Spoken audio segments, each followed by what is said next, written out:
Mes amis, nouvelle extrêmement gigantesque. Les Américains, l'administration Trump s'apprête à bannir, interdire définitivement le vaccin de la COVID-19.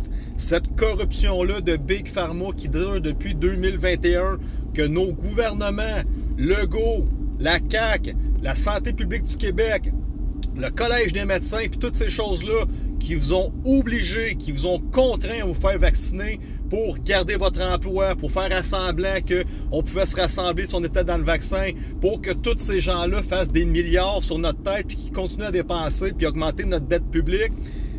Robert Jr. Kennedy, ça fait quelques jours qu'il est nommé comme secrétaire général de la santé publique aux États-Unis et déjà un revirement.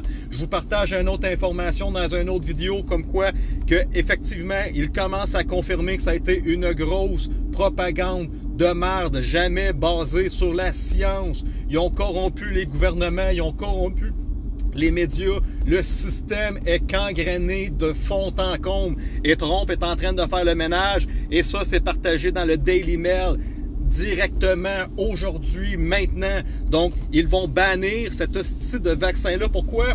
Surplus de morts, trop dangereux, trop de gens qui ont des effets secondaires, des gens qui ont des embolies pulmonaires, les turbocancers, des AVC, les thromboses, des caillots sanguins partout dans le système, le taux de mortalité qui n'arrête pas d'augmenter plus que tu as de picots et puis que tu as de doses. C'est enfin, c'est confirmé. Anthony Fauci qui éventuellement va être fort possiblement accusé de crime, de guerre, avec qu'est-ce qu'il a fait, détournement d'argent du gouvernement américain prouvé par Dodge, envoyé dans des gain of function, dans des fabrications de virus qui peuvent s'attaquer à l'être humain comme arme bactériologique. On est là, mes amis, puis je peux vous le confirmer que notre gouvernement, M. Trudeau, Justin Trudeau, est pas seulement une petite vague sur le processus, mais il y a les mains directement, mais directement impliquées dans tout ce qui s'est passé.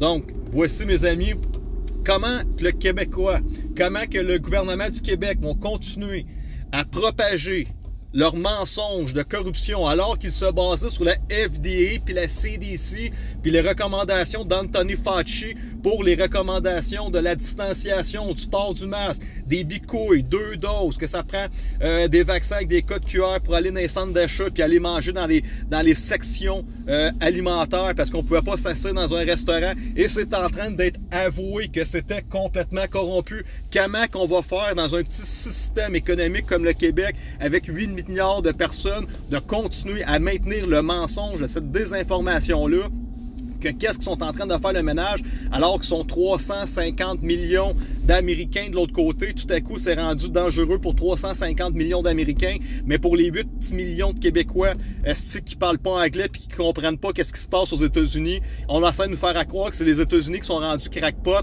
puis que ça s'est rendu trop loin, alors que les États-Unis avec Trump et l'administration qui met en place, qui est en train de faire le petit gros ménage sur le blanchiment d'argent, l'argent qui est volé à gauche et à droite, le ménage de tout le de Big Pharma, puis la corruption avec les médias, toutes ces choses-là. Puis nous autres au Québec, non, le système, tout va bien dans le système.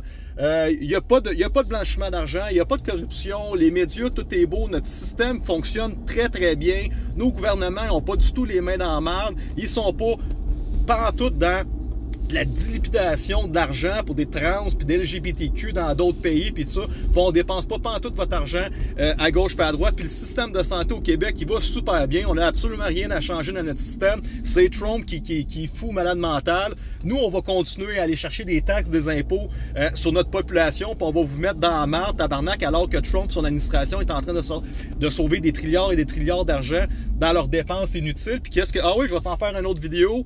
Elon Musk qui va envoyer un chèque de 5000$ à tous les Américains pour l'argent qui a été volé par les gouvernements depuis la nuit des temps, puis ils vont canceller les impôts fédéraux. C'est là qu'on est rendu, mes amis. Fait qu'on rentre dessus hostie dans les États-Unis pour faire le petit grand ménage. On monte dessus à l'administration. Parce que moi, je veux pas en payer des impôts, puis je veux pas en payer des taxes, puis des hosties de magouilles, puis notre argent, finalement, qui s'en vont tous dans Big Pharma, puis qui s'en va dans des hosties de programmes de LGBTQ, puis de trans à gauche puis à droite dans d'autres pays, alors qu'on continue à payer encore plus de taxes, d'impôts, que l'épicerie coûte la peau du cul, hostie, que le gaz, il coûte cher. qui sont en train d'essayer de nous mettre à terre pour nous plonger dans un revenu de base universel avec une CDDB, avec une banque centrale digitale pour mieux nous contrôler dans leur système communiste. À un moment donné, qu'est-ce que vous voulez? On sauve l'argent, on coupe dans le gras, on réduit la bureaucratie ou on continue à payer encore plus de taxes, plus d'impôts jusqu'à temps qu'on soit rendu à 99% de taxes à payer et qu'on soit jamais capable de s'en sortir. Il faut faire un ménage si on veut arrêter de payer des taxes et des impôts. Bonne journée.